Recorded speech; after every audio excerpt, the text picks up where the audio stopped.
Na taga Oxford. But hindi ito. So kumbaga tayo, alam natin what's in front of us.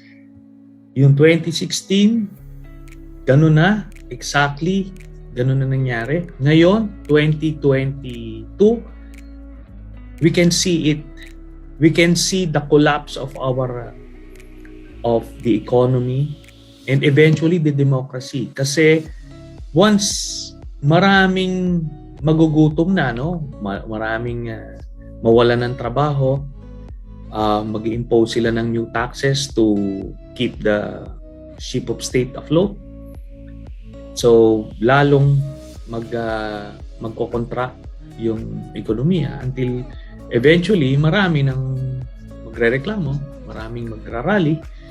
And in order for the Marcoses to keep their hold on power, liligawan yung AFP, and eventually, just like what the father did, mag-i-impose ng mga draconian measures and extra-constitutional means to stay in power.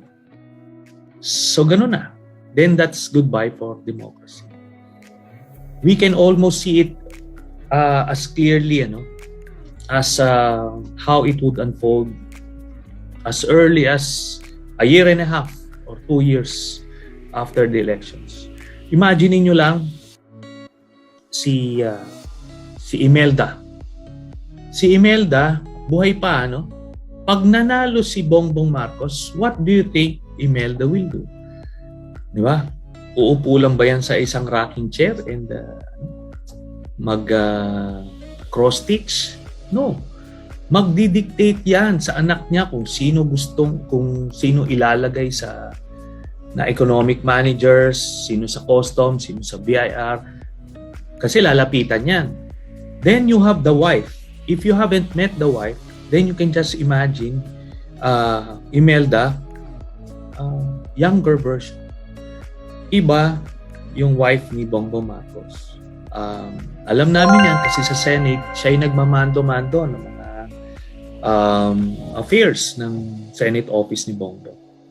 In fact, siya yung patanggal dun sa Chief of Staff ni Bongbong Marcos noon, who was trying to professionalize the office affairs. Pinatanggal niya, and eventually, she ended up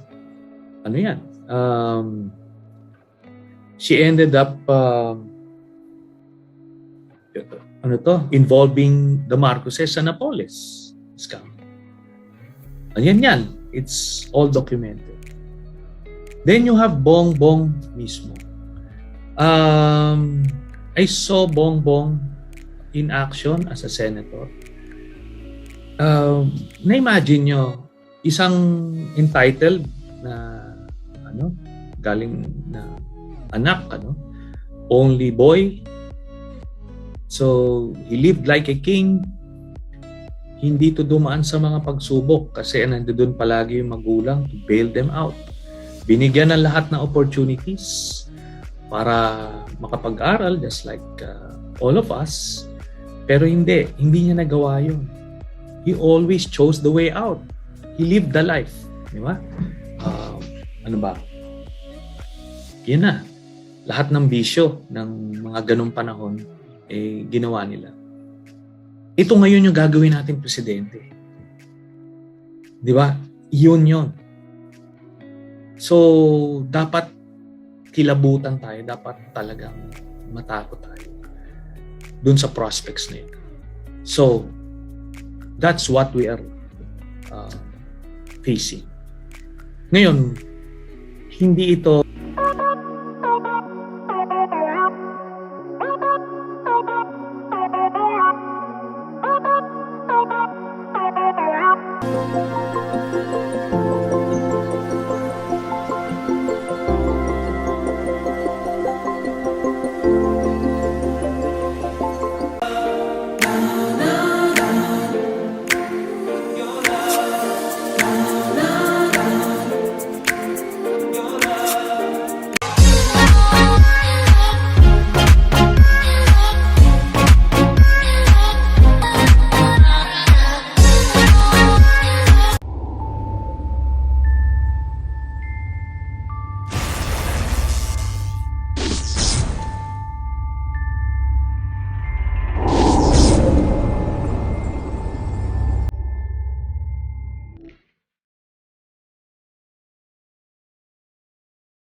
all parang negative.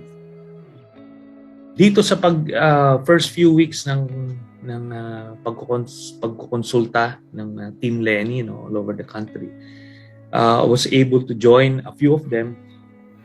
Nakita ko yung passion ng mga volunteers like you sa pagtulak kay VP Lenny.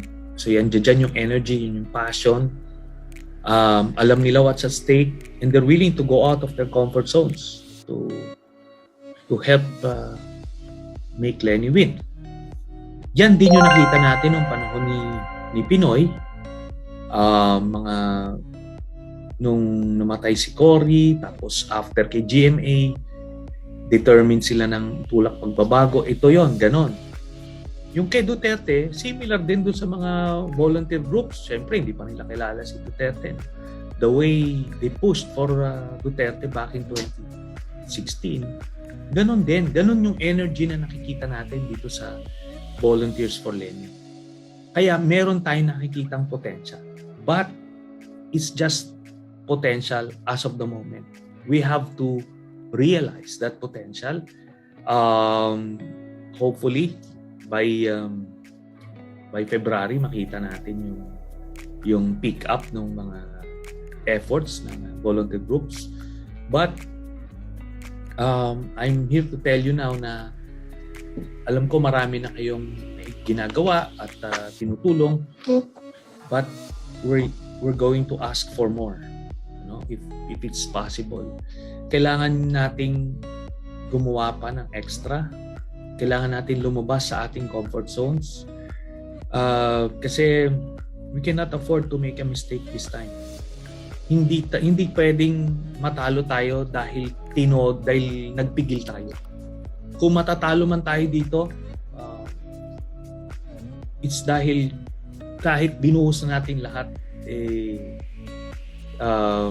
kinapos tayo.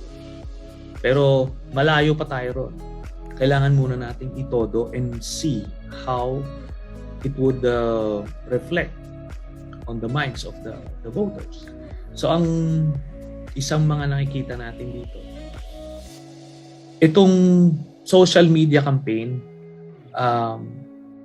kung may idea po kayo how the social media algorithms work, ang nangyayari dito, kung makaleni ka, ang i-feed sa'yo, ang lalabas sa newsfeed mo, ay yung mga makaleni pages din. So you will have that impression na parang ang dami natin. Di ba? Pero actually, tayo-tayo lang yun. Yun yung tinatawag na echo chamber. Okay? Pero based on the analytics, 95% for example ng TikTok content, Marcos. Pro Marcos. Tapos yung YouTube, ganun din. No? So, imagine imagine yourself through the eyes of the ordinary Filipino na hindi makaleni. Ang nakikita niya, ang pumapasok sa newsfeed niya, lahat maka-Marcos. Yung glory days daw ng Marcos, kung ano-ano, lahat-lahat. So, pumapasok sa kanya sa subconscious level na the Marcos era was great. Kahit na kahit na a lot of you live through it, pinatalsik na nga di ba? Kung hindi ka sigurado sa situation ngayon, just imagine, bakit siya pinatalsik noong 1986 kung maayos siya? Bakit yung AFP kinampihan yung mga tao noong 1986? There must be a reason. Ibig sabihin, hindi siya maayos. Di ba? Pero hindi nila alam yan. Ang nakikita lang nila yung dun sa newsfeed nila. Remember, yung 40 years old below, hindi nito nakita yung nakita ng mga nakaabot ng martial law at Marcos era. Hindi nila nakita yon. So kaya fertile yung ground sa kanila for manipulation and disinformation. And that's what the Marcoses were able to do the past 10 years. Di ba? Okay. So ganyan yung kailangan ko munang sabihin sa inyo na itong pink movement natin, while it's encouraging, it's inspiring, but it's still within the echo chamber. So we need to get out. Una-una, kailangan po muna natin na maging expressive dun sa ating pagpili kay VP Leni. Ilagay natin sa wall natin para yung mga friends and relatives nyo malaman kaagad na nandoon kayo. You have drawn the line.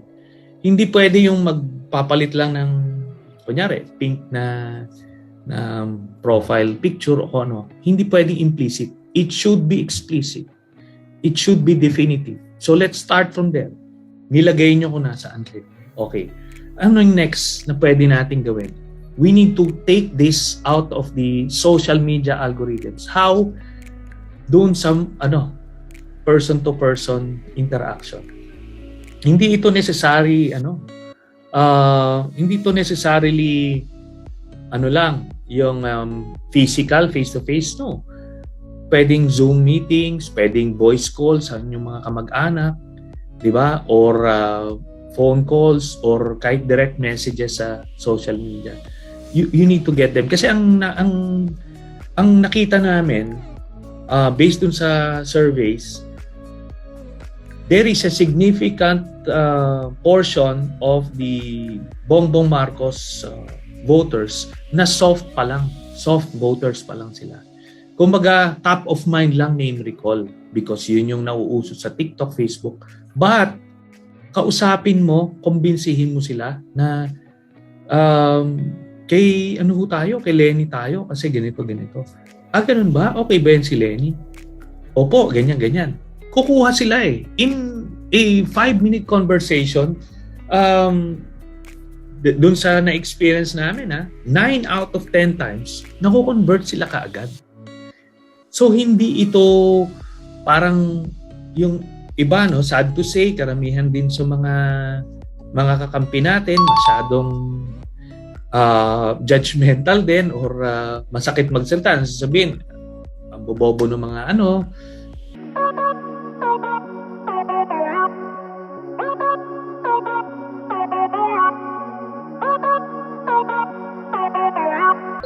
Please like and subscribe!